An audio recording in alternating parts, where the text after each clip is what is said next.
Hi, and welcome to The Parent Equation with me, Aisha Murray.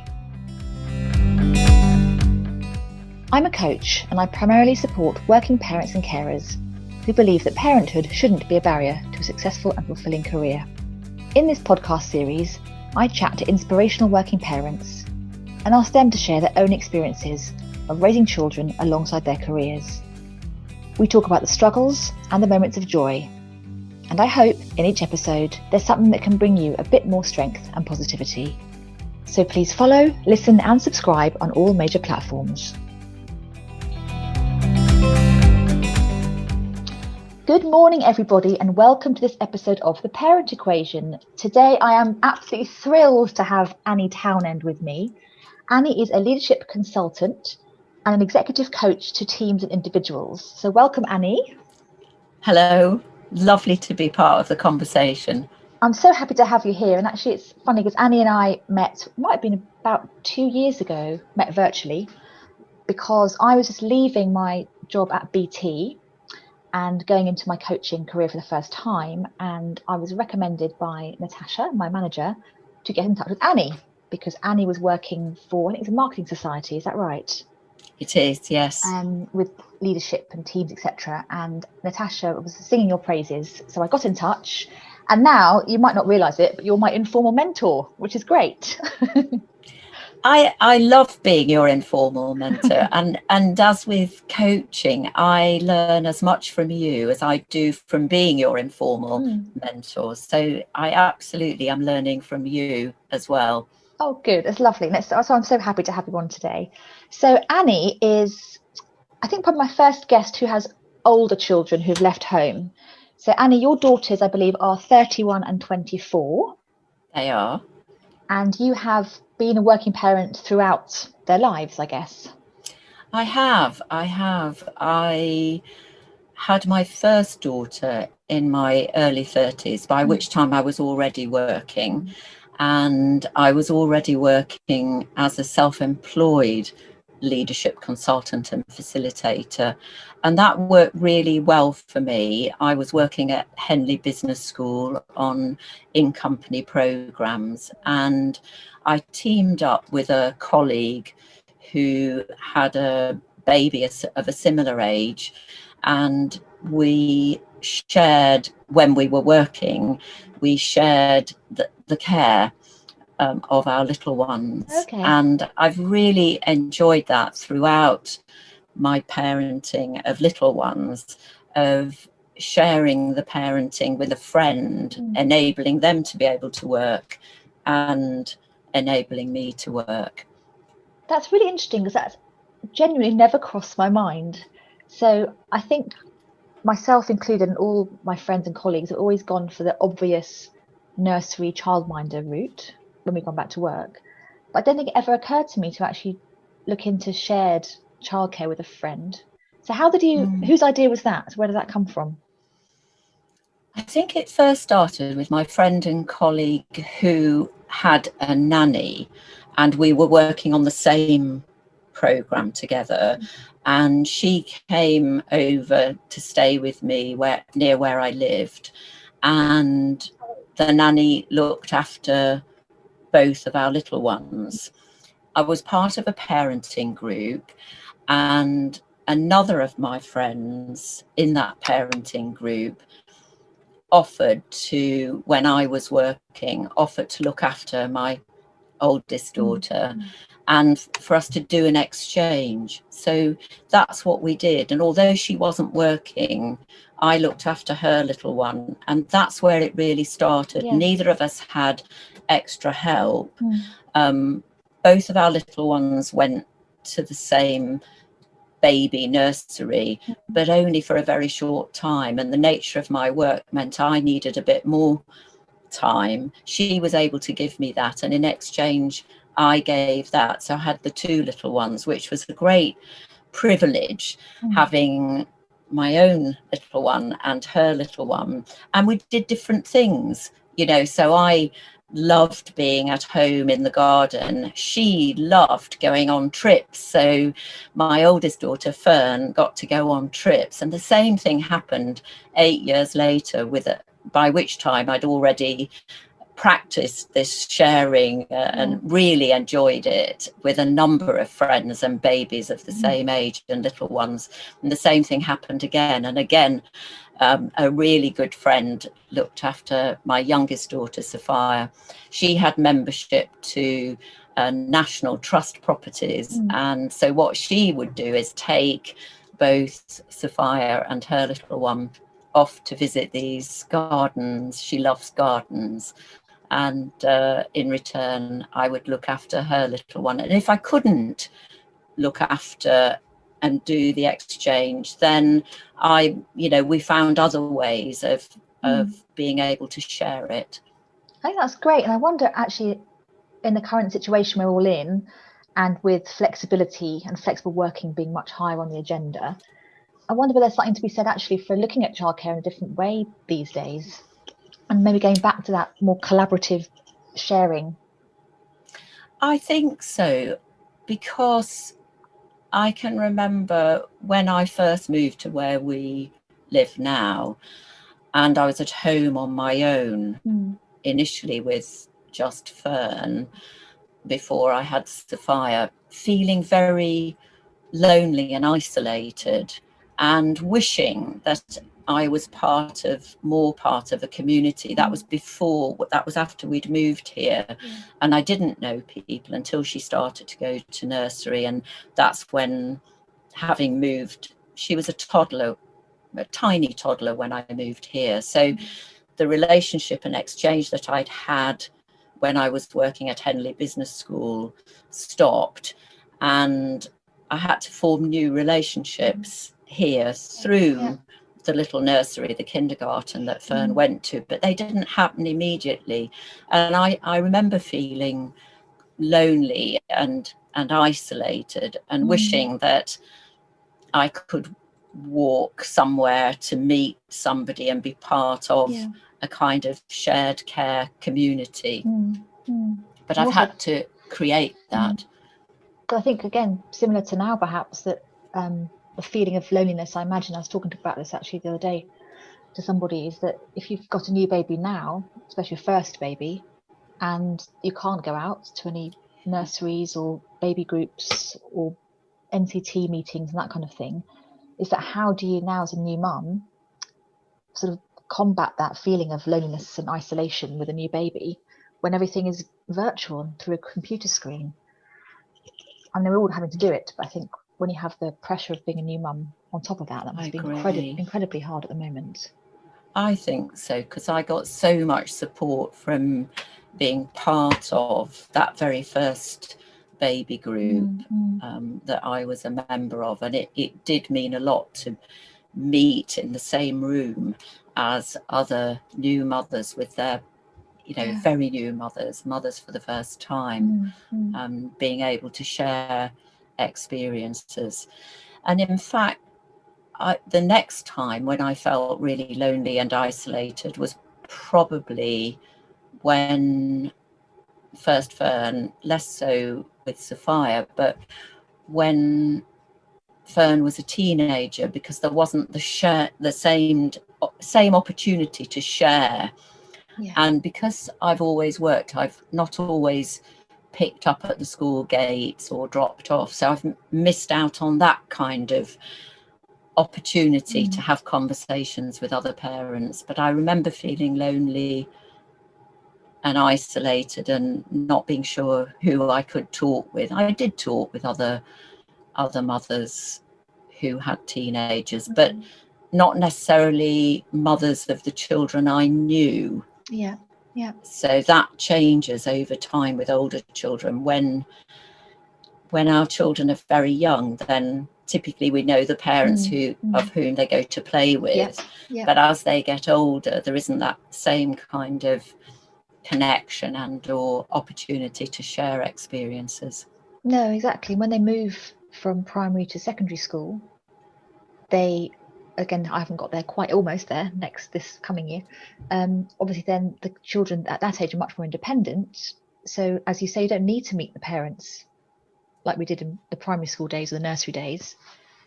So you probably do, as you say, go through a new phase of having to get to grips with a whole different stage of their lives and understand what they're going through. So then, I think as a coach, do you think, because you are an expert at coaching other people through these kind of challenges and how to manage change in different situations, so when your children have gone through the different stages of their lives, do you think being a coach has helped you with that, or is it quite hard maybe to apply those coaching principles to yourself? That's a good question. It's a both and. I have sought help. So I've had supervision for my coaching work on and off throughout, working as a consultant and coach. But I have also, at particularly challenging times, right through to last year, sought help from therapy so that I can show up and be present for my clients. So yes, coaching has helped. My understanding of coaching and the principles and practice of coaching, and also because of my background and training prior to becoming a coach, I think it helped me to understand the different stages of growing up. But every stage is a different stage. You know, I can remember saying to Fern on one occasion when she was a teenager, you know, I'm still a new parent. I've never parented a 15-year-old before, you know. So I have sought help at different times to help me, because I think things have been stirred up for me. One of the things I can remember, when Fern was 10 years old, it stirred up memories for me of having been sent away to boarding school when I was 10, which wasn't something that and still isn't something I talk about very much, but it is something that had a huge impact on me. And when she turned 10, I can remember thinking, gosh, I cannot imagine her being away at school, her not being here at home with me. And I became very curious about that. But at the same time, it really brought to the foreground my memory and experience of being 10 years old, more than at any other time. And when you were sent to boarding school at age 10, were you involved in that conversation, or was that something that you were sort of made to do, or decision that you weren't involved in? It was a decision made by my parents, and they had looked around at various schools. Nobody had ever been to a boarding school in our family before. Both my parents put great store in education. Both had benefited from being educated, and they had big ambitions for me and for my sister. And I think at the time they saw boarding school as offering a better education than perhaps there was available locally. They chose a Quaker boarding school for me to go to, an all-girls boarding school. And that part of the education, the Quaker part of it, I learnt a lot from. The experience of being away from home and at boarding school was very, very hard for me. Yeah. And how long were you there for? How many years in total? In total for 5 years, and then I came back to live with my parents in Yorkshire and went to the local comprehensive school, which was a huge change. Yeah, I can imagine it would be. And you talk about being curious then about your daughter, age 10, and obviously imagining that if she'd gone away, what a strange situation that would be for you. So do you think then, I suppose, your appreciation of her at that age and being at home was increased because you had her at home and you weren't sending her away anywhere? I think by the time I actually had Fern, I had 2 ectopic pregnancies, so I'd had the experience of becoming pregnant and of imagining myself as a mum, and I really wanted to be a mother. It was something I wanted more than anything else at the time. It became more important to me, having spent my early 20s, you know, not wanting to get pregnant and worrying about getting pregnant, and then becoming pregnant very easily, and then it not working out was a great shock to me. And then again, when it didn't work out a second time, that was huge for me. So when I did become a mother to Fern, I felt so blessed, really. So, and I have never, and then when I became a mother to Sophia 8 years later, I feel every day blessed that I have children, that I am a mother, and really proud of both of them as well. Do you think you treat them, it's a very hard question, but I'll ask it anyway. Do you think you treat them any differently because it was harder to get Fern in the first place? And you do feel so, I mean, we all feel blessed, obviously, having healthy children. But the struggle that you went through, do you feel that you treat them in a different way, maybe? Not really, no. With both of them, and the 8-year gap was not a planned gap. So I experienced not getting pregnant and losses in between. And so becoming a mother has given me so much. And the kind of the experience of love and of loving them in the way that I do and always will do has been wonderful. Well, it's truly unconditional, isn't it? It really is. It really is, and it's probably the only unconditional love that exists, perhaps, is with your children. Maybe my husband probably doesn't want me to say that. Well, I think it is a different kind of love. It's a constant love, and it's a precious love. Yeah, it is. So then, going back to your work, then your early career as a new mum, did the way that, so one child, then obviously you had quite a big gap until Sophia came along. So maybe for that first 8 years, did the way you worked and your perception of work and career change after becoming a mother?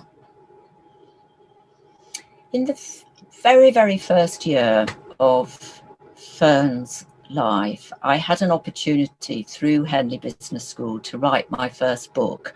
So it was a perfect time to be able to capture my thinking around leadership, because I had been working on in-company leadership programs, but in particular on what I brought to leadership was helping, and still is, helping leaders to be their confident best.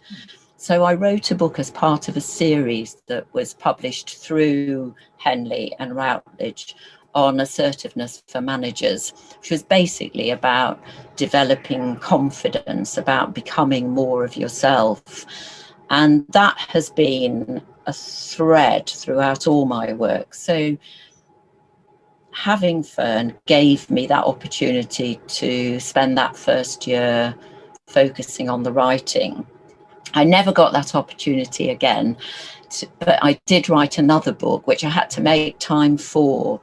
I think working in the way that I do as a self-employed sole trader has worked for me very well, because I've been able to be there for them for the most part. Although they would say sometimes I wasn't there for them, there were times when I wasn't able to be there because I was physically somewhere else.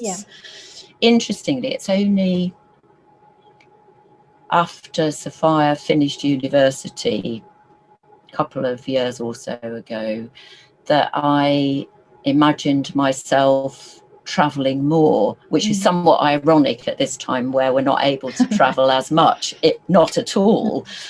But I hadn't ever, when I travelled out of the country, wanted to stay over and spend a few days getting to know the people, the place, other than through the work, which has always felt like a real privilege to get to know people through my working with them. But I'd never extended the trips.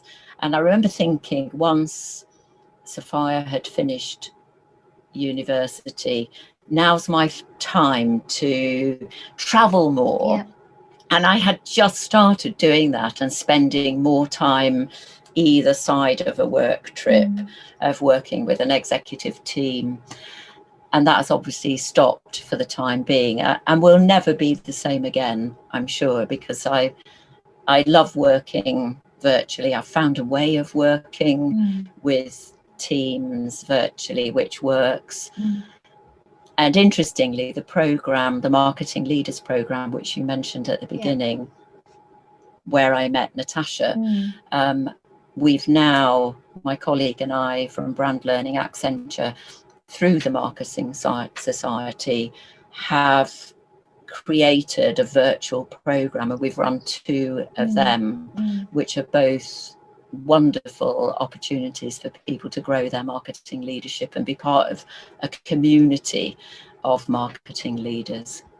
And also, I imagine a more global community because it's all done online. I think so. And that speaks to another passion of mine, which is around diversity and inclusivity. Last year, I had the privilege of being part of a much more global group on the certification in action learning with Shannon Banks from the World Institute of Action Learning. And originally, she and I had been in conversation about having this course happen in the UK. I think I mentioned it to you. Yeah, you did, yeah. And it did happen, and it happened virtually. And through that, I met people I would never have otherwise met. And it was made available to people who would never have been able to travel to the UK. And I loved that richness, the diversity, and of us all being able to have that learning experience together. Yes, an interesting, I suppose, dilemma in that on one hand it brings, you said that, the diversity and the richness and the different opportunities to meet a sort of global people's wrong word, but you know what I mean. But on the flip side, we have then no physical human connection. So it's, I suppose, how long does this go on for, where we start to become so used to working like this and so used to being behind a screen that even when we're allowed to, we forget actually that we can go back outside and meet people face to face and sort of reignite that human connection, which is so important to us all. So it's going to be interesting how, as life gets back to normal, we readjust weirdly back to face. I very much hope we do. My hope is that we'll be more thoughtful about how we spend our time and where we need to get the most out of our human interaction in the room. And I know that people have spoken to me about missing that. I miss that as well. Very much so. And I hope that we'll go back to or go forward with a more conscious approach to when we are together, to really making the most of that time for being together. Yeah, absolutely. I really hope so. Then let's just talk about some of your client experiences around sort of the working parent angle. So obviously your specialism is leaders and leadership, but obviously within that you'll have leaders who are working parents, quite a few of them, I imagine. So is there anything that's come out of your career working with these leaders where you see a theme potentially where the working parent challenge kind of comes up in these discussions you have? I think it's such a good question, because I don't think that parenting has come up as much as it is coming up now during this time of the pandemic. And it's coming up because of people having to home educate. Yeah. I've already had a conversation this week about how we can flex the team session around people's different homeschooling arrangements. And I'm really up for that. Really want to make it possible for people to have their team experience and to honour that they're also homeschooling. So I have met through Zoom and Teams meetings more children plus animals and other members of the family, and that has been a very rich experience. It's actually opened up some different conversations around parenting, whereas I think previously I might know that people have children, and particularly working with women, I might know that they're managing that, but not talked about, not in the way it's being talked about now, because it's part of our everyday. And for those people who haven't got children, they're learning about, you know, people with children, and that I think might be for some people quite difficult. Yeah, depending on what situation they're in. Being at home on one's own, and other people have their family around them. You know, I think it's now people are talking about this more. Yeah. I think it's interesting you mentioned the kids thing, or sort of knowing that people have children, because I don't think actually sort of this podcast was born out of the lockdown, really.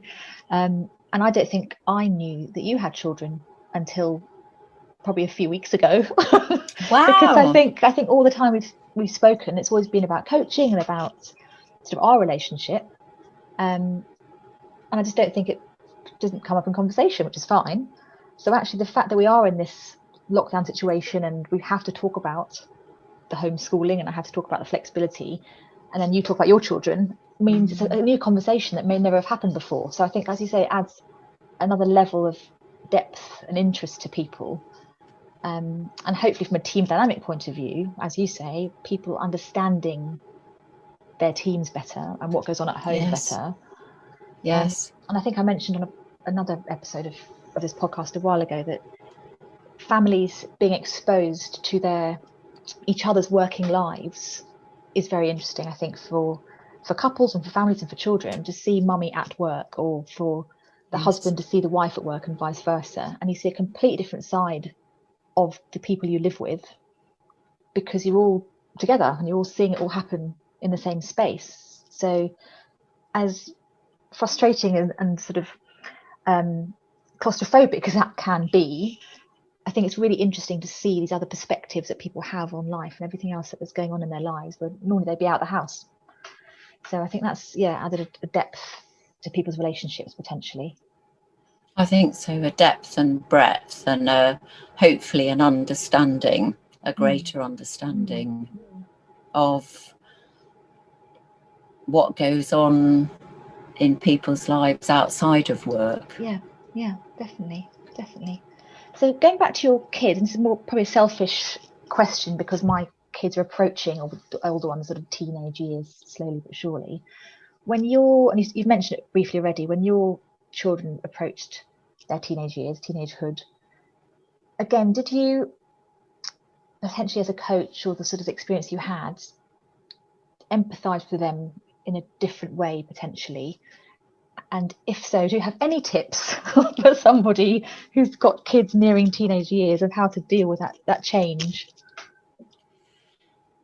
I do, because I remember it, and I remember a way of working that I've never lost, which is I never have worked back to back when I've worked away. So, for example, I've never worked with a team somewhere in the UK and then travelled to somewhere else to work with another team.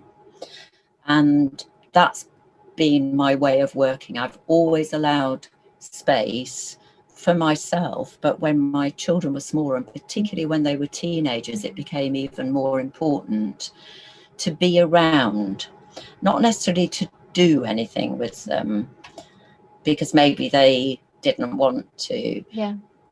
But my top tip would be to make time to be around. And I can remember talking with a team, and it's come up severally, around having side-by-side coaching conversations. I'm a big fan of the walk and talk, yes, as you may yes. know. And I'm lucky to live where I do and be able to offer that to people as and when we're able to. And people have spoken to me about how sometimes, particularly with their teenagers, they've had the best conversations when they've been side by side, for example, in the car.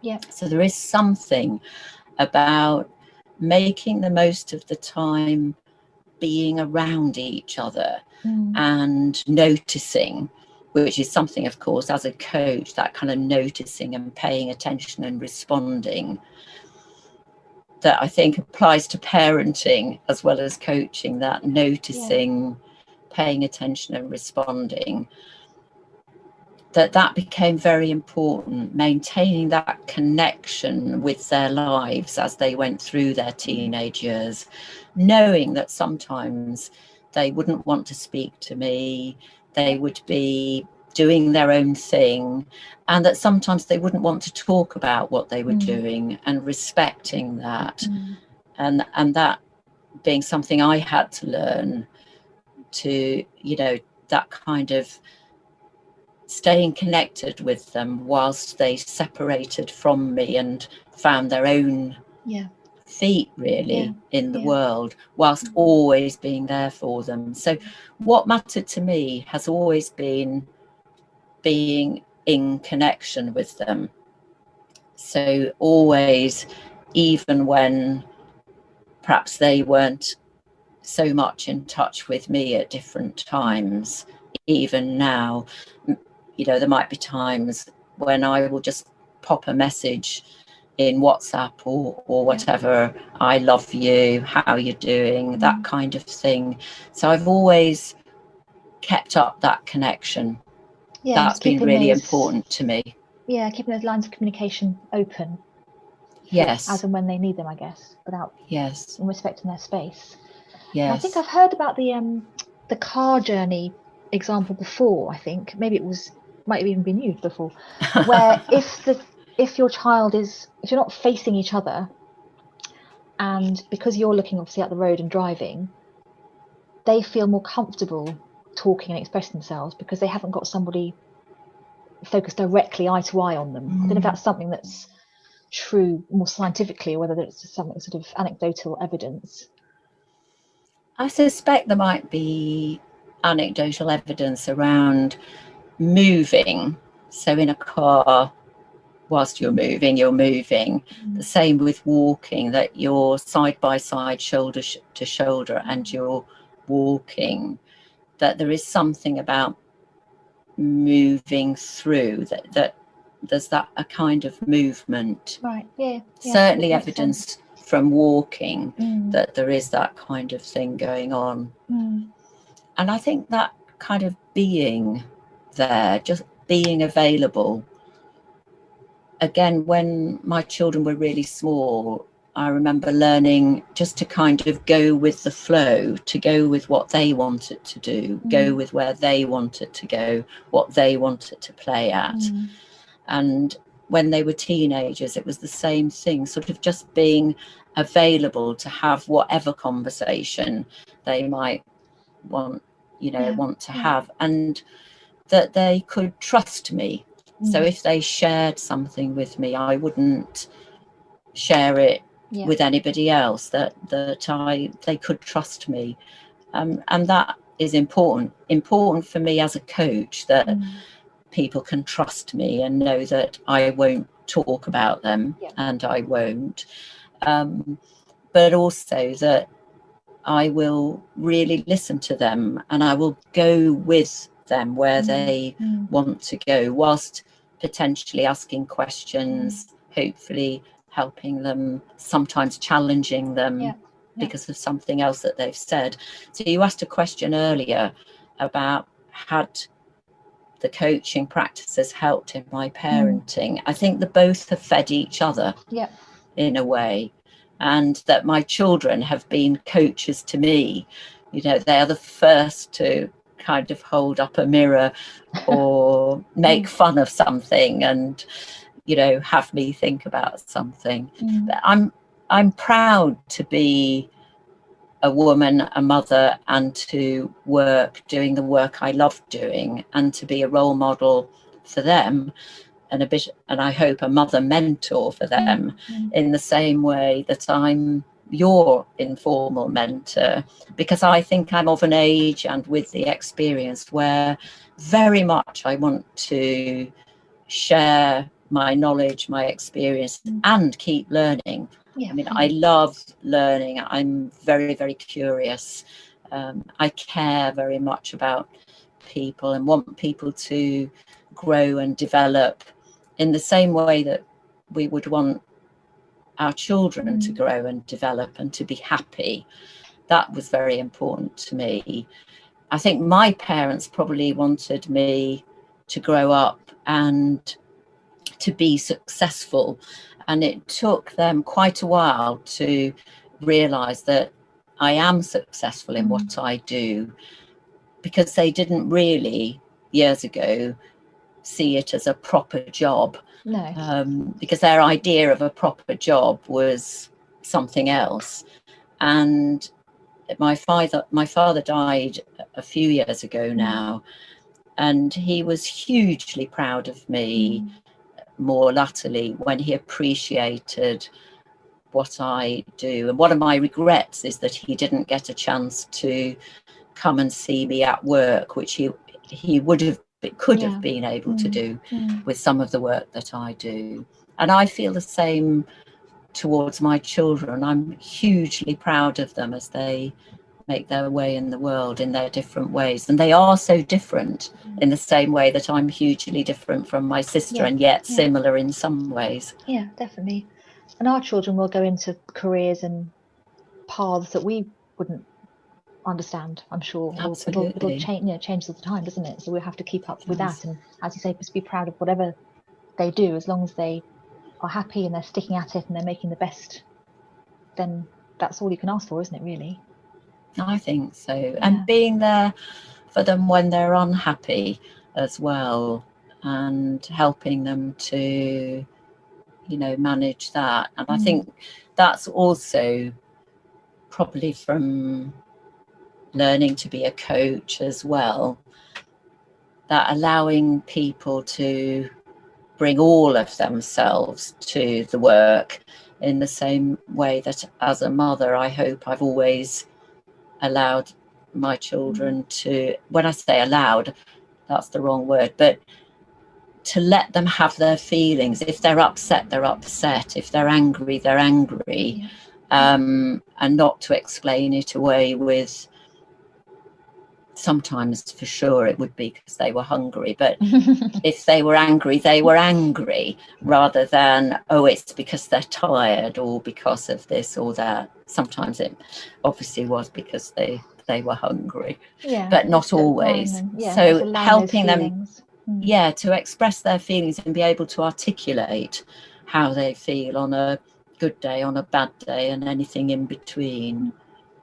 And I think for younger children, because I know I probably find it a bit more difficult, because when they're younger, you do sort of, I suppose, get frustrated with their ups and downs and the tantrums and things. But actually, it's allowing those things to happen, and to allow them to express those feelings, but also to give them the respect and the space for them to try and explain to you why they're feeling like that. So I think it's quite easy to dismiss children of any age. If they're angry or upset, just don't worry about it, just stop being silly, just pull yourself together, a bit more old school maybe. But actually giving them the space and time to express why they're feeling like that Yes. And that respect, I think, is really important, and much more so these people more aware of it, I think, these days, aren't they, of allowing that with children. I think so, and it's so important allowing people to have their feelings and be able to articulate them. And I think in my work with leaders, you know, that I also tap into that with people, is helping them to articulate how they feel about something and to express that in a way that can be heard and in which they feel understood. I often say in my work that I want people, the impact I want to have is that people feel seen, heard and understood. And that would be the same with my children. I want them to feel seen, heard and understood through the listening, through the questioning, through the conversation. So all comes together. I think so. Annie, that feels like a lovely natural place for us to wind up our great conversation. Thank you. I'm just so, like I said, I'm so happy that you have come on today. It's been great talking to you, and I'm sure there are people out there who will be looking for either leadership consultancy or just a friendly ear, because Annie's very easy to talk to, especially with the walk and talk in the lovely countryside where you live. So if people want to get hold of you, what's the best way? Best way is either through my website, annitownend.com, or email me, annie@annitownend.com. That's Annie without an E, or via LinkedIn. I regularly post on LinkedIn. As you know, Aisha, I'm doing a podcast as well called Leaders in Yes, indeed. Conversation, and on a number of different channels as well. And I look forward to hearing from anybody who would like to have a conversation. Perfect. Well, thank you so much, Annie. Have a wonderful day, and it's been great to have you on. Thank you. Thank you so much. Lovely talking with you. Thanks then. Bye. Bye.